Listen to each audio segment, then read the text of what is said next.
multiple media outlets, flying in restricted airspace over the White House shortly before 10 a.m. on the morning of 9/11 was in fact the Air Force's E-4B, a specially modified Boeing 747 with a communications port behind the cockpit, otherwise known as the Doomsday Plane.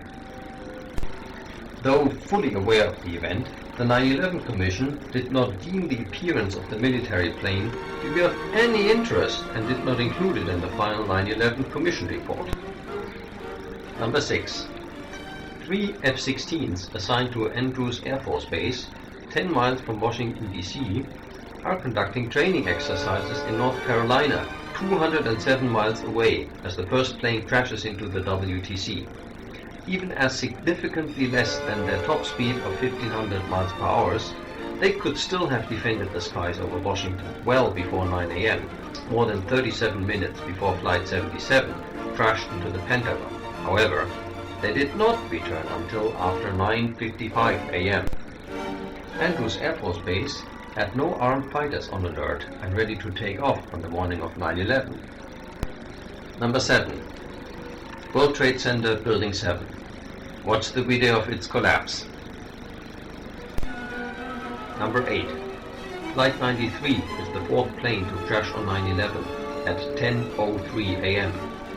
Vice President Cheney only gives shoot-down order at 10:10 to 10:20 a.m., and this is not communicated to NORAD until 28 minutes after Flight 93 has crashed.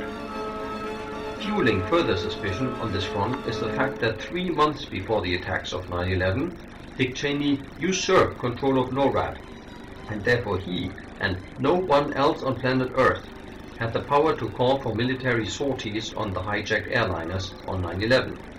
He did not exercise that power. 3 months after 9/11, he relinquished command of NORAD and returned to military operation. Number 9. Scores of mainstream news outlets reported that the FBI conducted an investigation of at least 5 of the 9/11 hijackers being trained at US military flight schools. Those investigations are now sealed and need to be declassified. Number 10. In 2004, New York firefighters Mike Malone and Nicholas DeMasi went public to say they had found the black boxes at the World Trade Center, but were told to keep their mouths shut by FBI agents. Nicholas DeMasi said that he escorted federal agents on an all-terrain vehicle in October 2001 and helped them locate the devices, a story backed up by rescue volunteer Mike Malone. As the Philadelphia Daily News reported at the time, their story raises the question of whether there was some type of cover-up at Ground Zero. Number 11.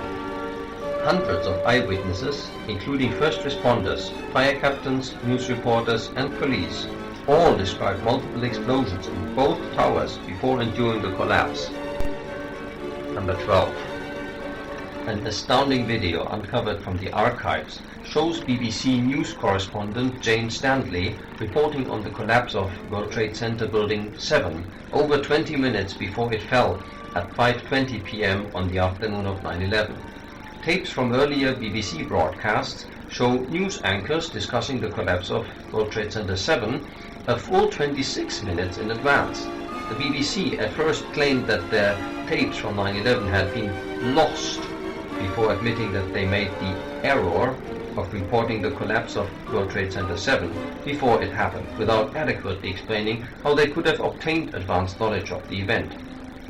In addition, over an hour before the collapse of World Trade Center 7, at 4:10 p.m., CNN's Aaron Brown reported that the building has either collapsed or is collapsing. Number 13. Solicitor General Ted Olson's claim that his wife Barbara Olson called him twice from Flight 77, describing hijackers with box cutters, was a central plank of the official 9/11 story. However, the credibility of the story was completely undermined after Olson kept changing his story about whether his wife used her cell phone or the airplane phone. The technology to enable cell phone calls from high-altitude airline flights was not created until 2004. American Airlines confirmed that Flight 77 was a Boeing 757 and that this plane did not have airplane phones on board. According to the FBI, Barbara Olson attempted to call her husband only once, and the call failed to connect. Therefore, Olson must have been lying when he claimed he had spoken to his wife from Flight 77. Number 14. The size of a Boeing 757 is approximately 125 feet in width, and yet images of the impact zone at the Pentagon, supposedly caused by the crash, merely show a hole no more than 16 feet in diameter. The engines of the 757 would have punctured a hole bigger than this, never mind the whole plane. Images before the partial collapse of the impact zone show little real impact damage, and a sparse debris field completely inconsistent with the crash of a large jetliner, especially when contrasted with other images showing airplane crashes into buildings. Number 15. What is the meaning behind the following quote attributed to Dick Cheney, which came to light during the 9/11 Commission hearings? The passage is taken from testimony given by then Secretary of Transportation Norman Mineta. During the time that the airplane was coming into the Pentagon, there was a young man who would come in and say to the Vice President, "The plane is 50 miles out. The plane is 30 miles out." And when it got down to, "The plane is 10 miles out," the young man also said to the Vice President, "Do the orders still stand?" And the Vice President turned and whipped his neck around and said, "Of course the orders still stand. Have you heard anything to the contrary?" As the plane was not shot down, in addition to the fact that armed fighter jets were nowhere near the plane and the Pentagon defensive system was not activated, are we to take it that the orders were to let the plane find its target? Number 16. In May 2003, the Miami Herald reported how the Bush administration was refusing to release a 900-page congressional report on 9/11 because it wanted to avoid enshrining embarrassing details in the report, particularly regarding pre-9/11 warnings, as well as the fact that the hijackers were trained at U.S. flight schools. Number 17. Top Pentagon officials cancelled their scheduled flights for September 11th on September 10th. San Francisco Mayor Willie Brown, following a security warning, cancelled a flight into New York that was scheduled for the morning of 9/11. Number 18. The technology to enable cell phone calls from high-altitude airline flights was not created until 2004, and even by that point it was only in the trial phase. Calls from cell phones, which formed an integral part of the official government version of events, were technologically impossible at the time. Number 19.